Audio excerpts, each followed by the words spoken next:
सम्मानित नौली गांव में इकट्ठा हुए हमारे नौजवान साथियों, बुजुर्गों, हमारे साथ बैठे आदरणीय अपनी राजभर जी, आदरणीय राजभर जी, भीमसेन जी, चंद्रकांत वकील जी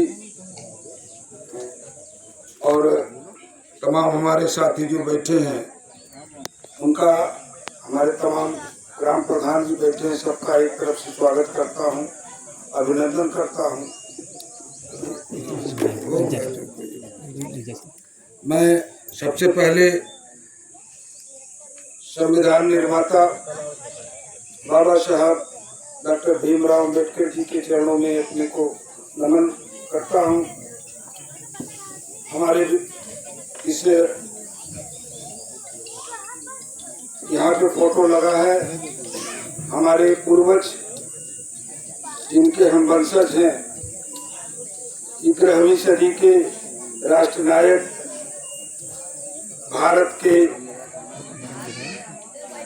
बहुत बड़े शक्तिशाली राजा महाराजा सुहेलदेव राजभर जी के चरणों में श्रद्धासुमन अर्पित करता हूँ। साथ ही साथ मैं इस गांव नौली गांव में राजभर सामाजिक संस्था द्वारा आयोजित इस कार्यक्रम में उपस्थित जनता का भी और संस्था के सभी पदाधिकारियों का स्वागत करता हूं, अभिनंदन करता हूं, इस आशय के साथ कि आपने जो एक सामाजिक संस्था के माध्यम से अलग जगाया है समाज के बीच में, ये राजभर समाज ही नहीं सर्व समाज के लिए एक अनुकरणीय उदाहरण होगा कि जिस तरह से आपने सामाजिक परिवर्तन की दिशा में जो अपना संस्था का उद्देश्य रखा है, इस समाज में कैसे परिवर्तन हो और किस माध्यम से हम परिवर्तन करना चाहते हैं, तो आपने शिक्षा का जो आपने रखा है उद्देश्य, सबसे प्रथम आपने शिक्षा का रखा है। तो मेरा सुझाव भी है संस्था को, शिक्षा, संगठन और संघर्ष, शिक्षा, संगठन और संघर्ष जो बाबा साहब का नारा था, उस शिक्षा के लिए क्या आपको करना है ये जरूरी। आप बैठ जाइए, क्यों? अगर अच्छा न लगता 5 मिनट और बैठ लीजिए, 5 मिनट और बैठ लीजिए। शिक्षा के लिए कैसी शिक्षा हो? आज तकनीकी युग है, तकनीकी युग में गुणात्मक शिक्षा होनी चाहिए, कैसे हो? इसके लिए हमको आपको विचार करना होगा। हमारे जो संस्था के पदाधिकारी हैं उनको ध्यान देना होगा कि अपने गांव में या आसपास के गांव में कैसे बच्चों को प्राथमिक शिक्षा से लेके उच्च शिक्षा तक कैसे उनको गाइड किया जाए। एक टीम बनाइए आप, हमारे जो जागरूक हैं, कर्मचारी हैं, अधिकारी हैं या जो पढ़े लिखे बेरोजगार भी हैं, उनकी एक टीम बनाइए और ये खोज कराइए कि नहीं कैसे हम अपने समाज को कौन सी शिक्षा दें, कौन सा संस्कार दें, कैसे वो चरित्र का निर्माण कराएं।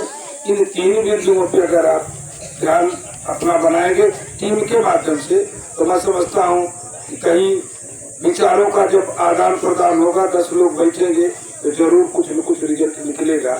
तो एक टीम बना करके मोहल्ला वाइज, गाँव वाइज, और उसमें पुरुष ही न रहे, हमारी माताएं बैठी हैं, बहनें बैठी हैं, बच्चे बैठे हैं, उनको भी देखिए कि कौन तीक्ष्ण बुद्धि का है, कौन तेज बुद्धि का है, कौन ऐसा बच्चा है जो पढ़ने में अच्छा है, उनको कैसे, उनकी इच्छा क्या है, किस तरह से उनको ऊपर उठाया जाए। सब लोग तो पढ़ाने के लिए भेजते हैं बच्चों को, लेकिन उनका इंटरेस्ट कहाँ है, उनकी चाहत कहाँ है, उसको हमको गौर करना होगा।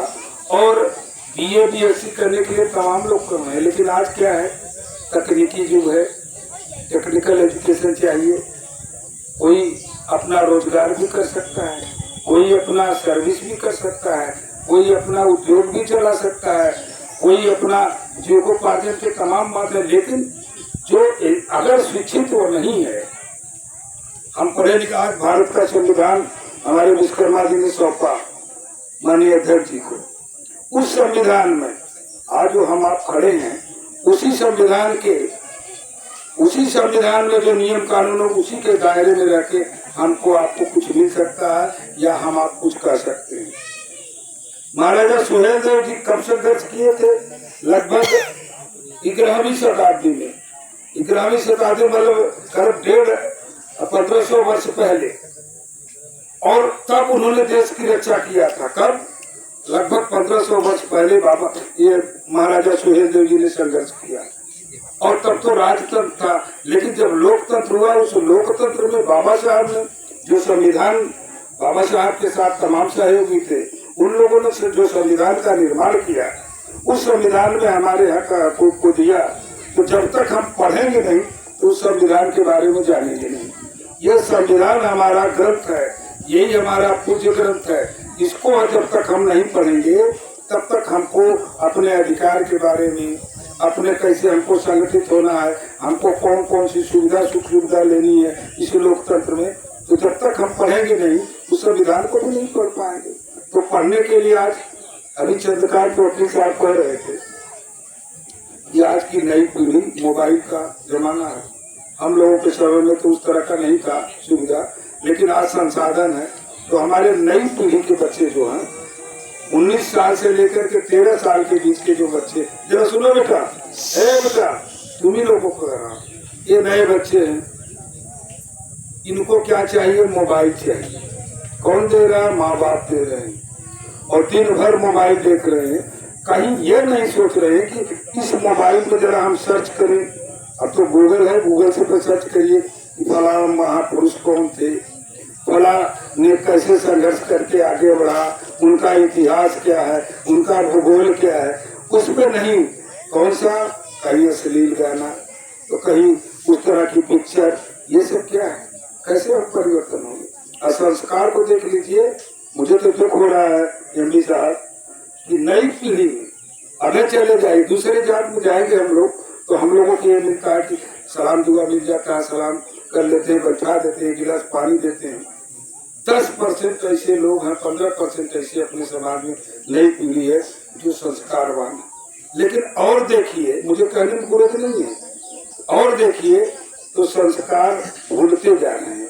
बड़ा कौन है, छोटा कौन है, उसके साथ क्या सलूक होना चाहिए, उसके साथ कैसा व्यवहार करना चाहिए, ये हमारी नई पीढ़ी ये भूलती जा रही है।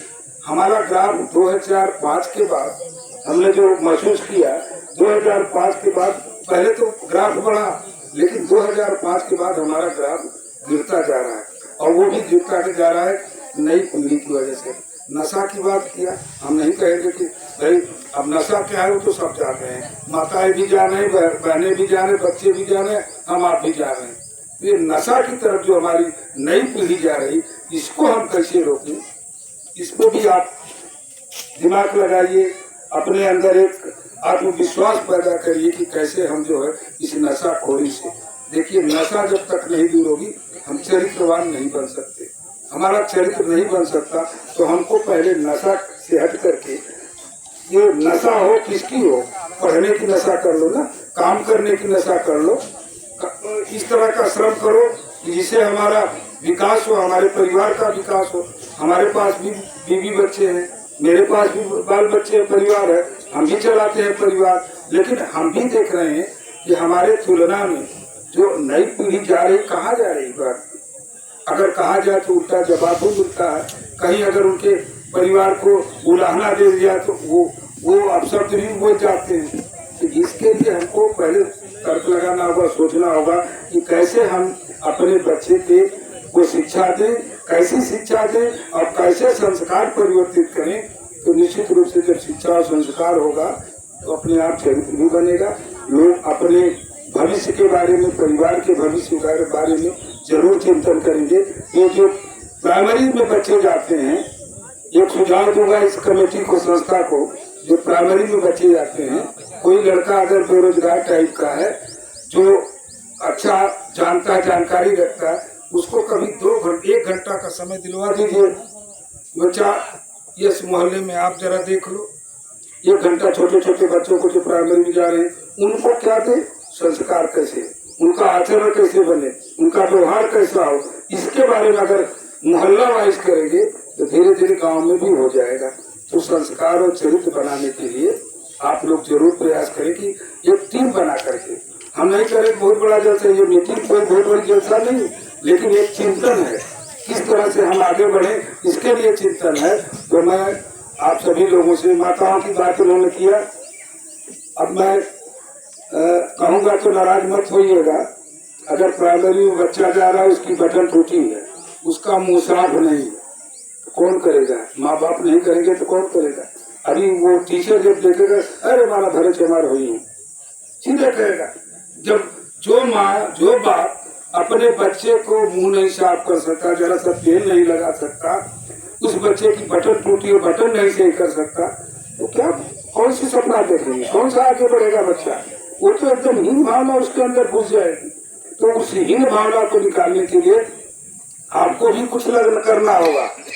तो मैं ज्यादा कुछ न करते हुए, हमारे बीच में एमपी जी बैठे हमारे वरिष्ठ हैं और वो अपना संबोधन करेंगे, और मैं सिफारिश करूंगा इस गांव के लोगों से। हम लोगों का तो बहुत पुराना नाता है, मुझे याद है सन 90 का और 89 का वो दिन जब यहाँ पे अपने ये 4-5 लोग, राजेंद्र बाबू हम लोगों के वरिष्ठ रहे हैं, और उनके नेतृत्व में हम लोग इस गांव की मौली की बात कर रहा हूँ, उस समय रोशन जी थे, अपने ये दीनानाथ थे और तमाम ऐसे लोग थे जो हम लोगों के साथ मिलकर के एक राजनीतिक और सामाजिक चेतना जगाने का काम किए। उन साथियों का भी मैं बहुत आभार करता हूँ कि आज उस तरह का एक माहौल आप फिर क्रिएट करें, एक माहौल फिर पैदा करें, जो पहले नवली था उस तरह का जो आपसी वैमनस्य उसको खत्म करके कहीं कहीं हम एक नई दिशा की तरफ चले, ऐसी मैं अपेक्षा करता हूँ। इस गांव के लोगों से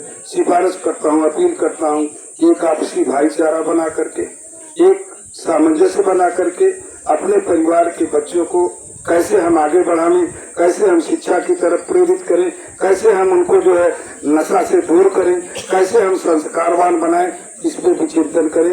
इस अपील के साथ आप सभी लोगों का बहुत बहुत स्वागत करते हुए, अभिनंदन करते हुए, संस्था के सभी पदाधिकारियों का आभार व्यक्त करते हुए, भाई श्री प्रकाश राजभर जी आपका भी धन्यवाद करते हुए, ये इधर अपने एक लड़का क्या नाम है उसका, राबिन है क्या यहाँ पे? राबिन है। ये तमाम ऐसे लोग हैं जो हम लोगों का साथ हमेशा, कहीं कहीं हम लोगों से भी पूछते हैं कि कैसे क्या किया जाए इतिहास के बारे में, समाज के बारे में। तो आप लोग एक चिंतनशील गांव है आपका, जो जिस तरह से आपका गांव पहले एकजुट होकर के साथ में आगे बढ़ता था, तो आप सभी लोग मिल करके शिक्षा की तरफ और संस्कार की तरफ ध्यान दीजिए। हक हकूक के लिए हम लोग लड़ रहे हैं, जो भी हमारा वैधानिक अधिकार है उसके लिए जब आपकी आवश्यकता होगी हम लोग भी कहेंगे, लेकिन उसके लिए भी चिंतन करें आप लोग। इन्हीं चंद शब्दों के साथ सभी ग्राम प्रधान जो हमारे यहाँ पे आए हैं उनका स्वागत करता हूँ, आप सभी का अभिनंदन करता हूँ। बहुत बहुत धन्यवाद। जय भीम, जय भारत, जय महाराजा।